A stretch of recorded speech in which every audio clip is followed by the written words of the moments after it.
What do you say to keep a guy's interest right throughout the relationship and keep him investing? What's the difference between closure and being over someone? And why do you not send the letter that you write, closure-wise, to the guy? Why keep it for yourself? That's Ask Mark today, and those are the questions that we're discussing. Welcome to the second episode this week, where we split the questions and we're going on a bit of a trial basis with shorter, sharper videos. The first question today is a really good one, and it's from Miss M. And Miss M writes, probably your best vlog yet. Really loved hearing this, thank you. Would also love to hear some specific examples / phrases that you can keep using throughout a relationship to help keep that eternal desire to qualify / impress up. That is, not to slack off now that they know they have won you over. Top work as always, Mark.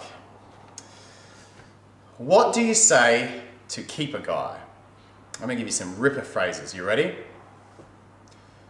I'm going out with my friends this weekend. I'm off to the gym today. I'm going after that dream job that I've always wanted. Miss M, what you say is not going to be what keeps a guy in the end. It's about what you do. Are you the type of woman who keeps working on herself? Are you the type of woman who keeps growing, who keeps investing, who keeps turning into the most attractive person that she can be? In the end, there's nothing you can just say that's going to keep a guy. It's about who you are and what you do.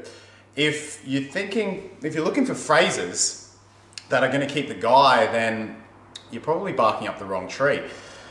Look to ask yourself, what can I do to keep the guy? How can I be the type of woman who always keeps a guy attracted, who always challenges a man? Because when you're growing yourself, facing your fears outside of your comfort zone in different areas of your life, mental health, physical health, social health, your wealth, your career, being a mum, when you're always growing, pushing yourself, challenging yourself, you're always going to feel great about yourself. You're going to feel like a prize, you're going to remember how much you kick ass, and you're not going to worry too much about, oh, what do I have to say to keep him? You're just going to be the type of woman who keeps him. So that would be sort of my advice for that one, Miss M, is focus on being the type of woman who doesn't have to say anything. Second question is from Lauren. And Lauren says, can you talk about the difference between closure and being over someone in a future vid? Well, it's pretty simple. Closure is the unanswered questions. Closure is the whys, whereas being over someone is kind of the residual feelings. So if you're over someone, but you don't have closure, it's kind of like that person who you were seeing for a while, and then they disappeared, and you're like, I don't know why they disappeared. You never really got closure, but you're kind of over it. That would generally happen in a longer time situation. As opposed to, let's say you had closure, but you weren't over someone, that might be straight after a breakup. You know exactly why it happened, there's no questions, it all makes sense, it's just you're not over them. There's still the residual feelings there. So you can have one, you can have the other, you can have both, you can have neither. It's different processes and different concepts. And the third question is from JN. And JN says, thank you for the great video as always, but why should one not send the letter? This is in reference to the closure video as well. Why should you not send the letter rather than writing it and burning it, which is what I recommended in the video? I know people say I can't be with you, but don't give the extra reasons, but I find it so hard to realize them myself.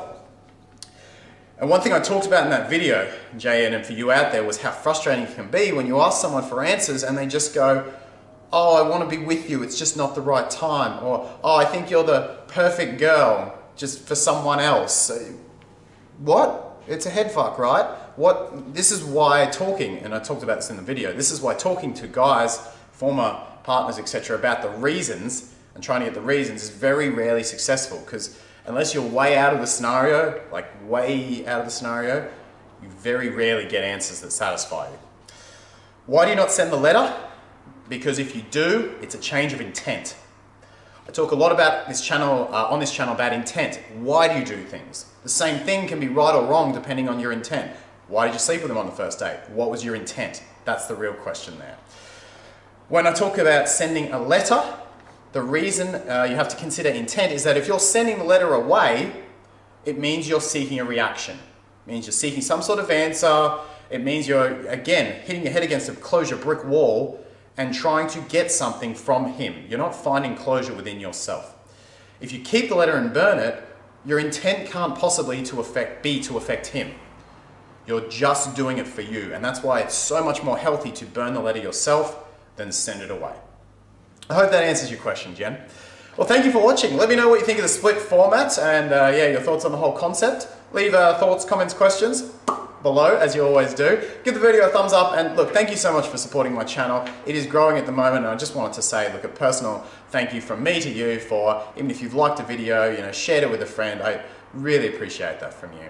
So thank you so much. Make sure you subscribe if you're not a subscriber yet, and I'll see you in Ask Mark very soon next week.